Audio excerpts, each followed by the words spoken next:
Hello and welcome to another episode of It's a Grit Life.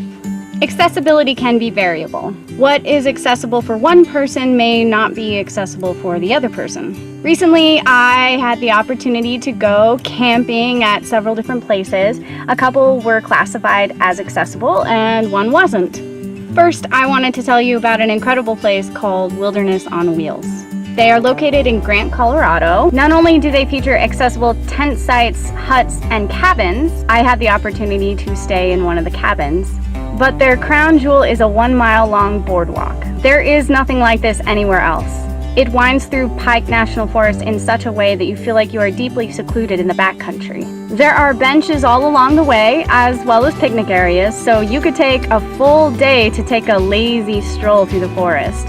It's truly an awe-inspiring route. While Wilderness on Wheels focuses on accessibility, with the variations in inclines and natural terrain, I was very grateful to have my Freedom Chair. I did try some of the routes in my ultralight and it just couldn't keep up with me and where I wanted to go. I had no limits in my Freedom Chair. After I left Wilderness on Wheels, I went further north to Rocky Mountain National Park. I discovered that Sprague Lake had a special accessible backcountry site reserved for people with mobility limitations. I invited one of my Colorado friends and her service dog to go with me. You still have to haul in all of your gear and your water half a mile in from the parking lot to your site, so thank goodness for my Freedom Chair. It had the balance and stability to get loaded with gear and still be able to tackle inclines and tree roots and all kinds of things. Once our gear was hauled in, we set up camp, which even my service dog got in on.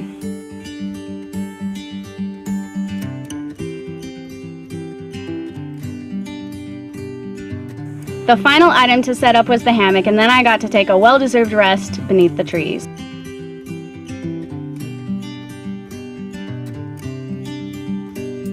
My friend and I spent a couple of days at Sprague Lake, and I can't wait to go back. I highly recommend it if you have the right equipment to get you there.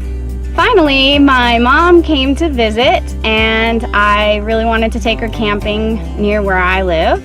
So we went up to Cedar Breaks National Monument. I could have used their accessible sites, but there were no trees, and they were really small and quite frankly boring. And so we chose a nice, spacious site with trees and set up the tent in the shade.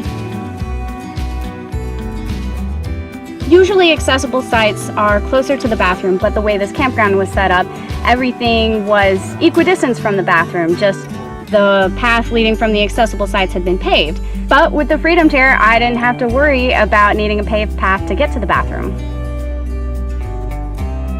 Once we got camp set up, of course, we started a fire to cook dinner. I was in charge and had to cook the wood down to coals to be able to cook our tinfoil dinners, which is probably my favorite camp food. Overall, my experience with designated accessible campsites has been positive, but I don't like to limit myself to strictly accessible sites, and with my Freedom Chair, I don't have to. I get to choose the site that looks the most fun for me. Some features aren't going to be universal between all campsites, whether they're designated accessible or not. That's why I always love to make sure my Grit Freedom Chair is with me on my camping trips. It allows me to tackle unknown situations with confidence. Don't forget to subscribe so that you don't miss the next episode of It's a Grit Life. Until then, go out and have an adventure of your own.